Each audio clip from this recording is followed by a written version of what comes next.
The name is Jeffrey Epstein, a man who stood in the highest rooms of power, smiling next to presidents, royalty, scientists, and billionaires.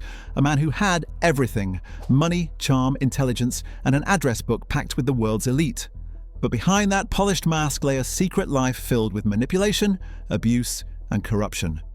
This was Jeffrey Epstein, a man whose rise and fall revealed the darkest intersections of power, money, and exploitation. Jeffrey Edward Epstein was born in 1953 in Brooklyn, New York. Raised in a working-class Jewish family in Coney Island, his early years seemed ordinary.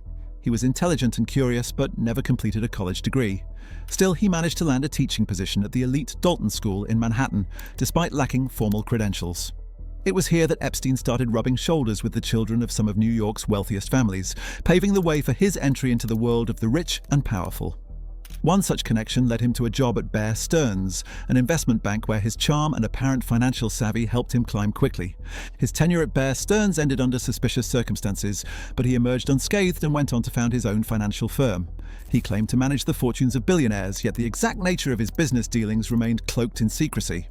Unlike typical hedge funds, there were no public client lists, no transparency, and no clear strategy.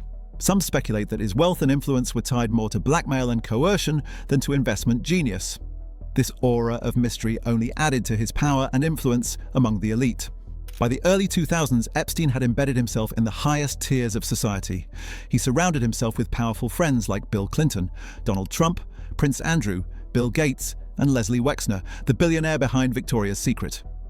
Epstein's properties were opulent and strategically placed, from a lavish townhouse in Manhattan, said to be the largest private residence in the city, to a ranch in New Mexico, and a private island in the Virgin Islands ominously nicknamed Pedophile Island.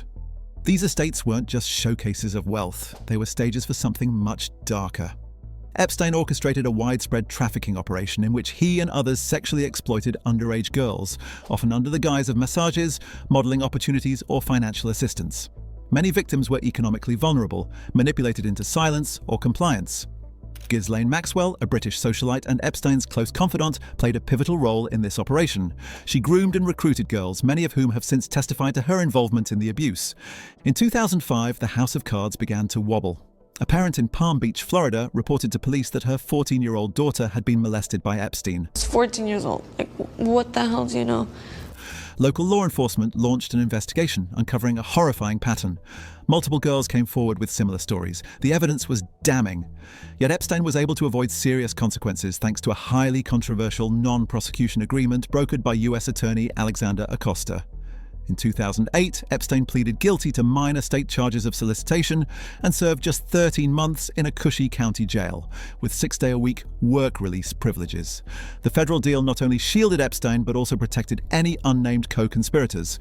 This plea deal was a slap in the face to his victims and an indictment of the justice system's susceptibility to wealth and power. Victims weren't informed of the agreement, which was a direct violation of the Crime Victims' Rights Act. For years, Epstein continued to live comfortably, free to maintain his connections and lifestyle, while his victims endured the trauma in silence. The media largely ignored the story, allowing him to operate unchecked. The Epstein saga might have ended there if not for the persistence of investigative journalist Julie K. Brown of the Miami Herald. In 2018, she published a series of explosive reports revisiting the case, exposing the extent of Epstein's crimes and the legal leniency he had received. Brown's work triggered public outrage and renewed scrutiny. Under immense pressure, federal prosecutors reopened the case. In July 2019, Epstein was arrested at Teterboro Airport in New Jersey on federal charges of sex trafficking minors. A search of his New York mansion uncovered a treasure trove of evidence, including thousands of photos, CDs with labels like Young Name, and documents pointing to a massive criminal enterprise. His arrest sent shockwaves through the powerful circles he once frequented. Suddenly, the untouchable had become vulnerable. Then, the unthinkable happened. On August 10, 2019, Jeffrey Epstein was found dead in his Manhattan jail cell. The official cause was suicide by hanging, but the circumstances were deeply suspicious. Surveillance cameras reportedly malfunctioned. The guards were asleep or falsifying logs. Epstein had been removed from suicide watch just days earlier. The timing was too convenient for many, and conspiracy theories exploded around the world. Was Epstein murdered to protect those implicated in his crimes? Was it suicide, assisted suicide, or something else entirely? The lack of transparency and the web of high-profile names surrounding the case only fueled speculation. What is clear is that his death prevented a full public trial, one that might have exposed powerful individuals involved in or complicit with his crimes. Many people felt that justice had once again been obstructed. Attention then turned to Ghislaine Maxwell, who had gone into hiding after Epstein's death. She was arrested in July 2020 and later found guilty of sex trafficking and related charges in 2021. Her trial, though limited in scope, provided some vindication for victims. But many questions remain unanswered. Flight logs, guest books, videos, most of the potentially damning evidence remains sealed. The public has only seen a sliver of the full extent of this scandal. The Epstein case isn't just about one man. It is about the systems that enabled him, elite schools that ignored rumors, prosecutors who turned a blind eye, and media outlets that were slow to pursue the story. It's about how power can protect predators and how the wealthy often exist above the rules. Epstein weaponized secrecy and status, exploiting systemic blind spots to construct a network of exploitation. The people and institutions that enabled him must also be scrutinized. His victims, many of whom were young girls at the time, continue to live with the trauma. While some have received settlements, others are still fighting for justice. The case has spurred reforms and inspired documentaries, books, and continued investigations. It has changed the way the world sees institutions that once appeared untouchable. It has opened the public's eyes to the disturbing reality that the powerful can and do abuse with impunity until they are exposed. Even now, the ripple effects continue. Lawsuits against Epstein's estate and related individuals are ongoing. The unsealing of court documents may yet reveal more names. There are still many stones left unturned.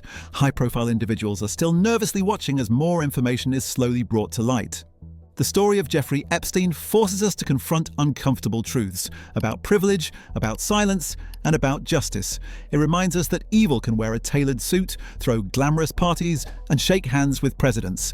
But more importantly, it reminds us that silence can be complicity, and justice delayed is justice denied. The survivors, journalists, and advocates who refuse to be quiet are the real heroes of this story. They lit a fire under a system too comfortable with inaction, and they continue to push for a world where the powerful are held accountable, not protected. The courage it takes to speak up, especially against people with immense power, cannot be overstated. Let us not forget what this case revealed, that wealth and influence can sometimes silence truth, but only temporarily. Truth has a way of rising, and when it does, it can shake the foundations of power. This case is not closed, and it should not be. It should be a constant reminder that accountability must reach every level of society. As the world watches and waits for more answers, the legacy of Jeffrey Epstein remains a warning and a call to action. A call to believe survivors, a call to demand transparency, a call to never again let predators hide behind their wealth. The story is still unfolding, and the world must remain vigilant. But even as the world continues to uncover the depths of Epstein's operation, there remains a chilling absence of closure. For many survivors, true justice remains elusive. Settlements and trials only address fragments of the larger story. Who else knew? Who else participated? And why were so many people silent for so long? These are questions that demand relentless pursuit. Investigative journalists, independent researchers, and legal advocates are continuing to push forward, sifting through court documents, interviews, and evidence that still lie hidden behind closed doors. Their work is not only about Epstein, it is about dismantling a system that allowed someone like him to thrive for so long. What lessons can we learn from the Epstein case? One is the importance of listening to survivors, believing them, and creating systems that protect them rather than shield the powerful. Another is the need for transparency and accountability at every level of power, from law enforcement to education to politics. And perhaps the most sobering lesson is that abuse doesn't always come in the form we expect. It can be charming, it can be wealthy, it can be connected, it can be hiding in plain sight. This is not just a scandal to be dissected, it is a call to vigilance. The victims deserve not only justice, but also a society that learns from their suffering and does better. Until every question is answered, until every accomplice is exposed, and until every survivor is heard, the work is not done. The world must continue to dig, to speak out, and to demand that the full truth be brought into the light. Because silence is no longer an option.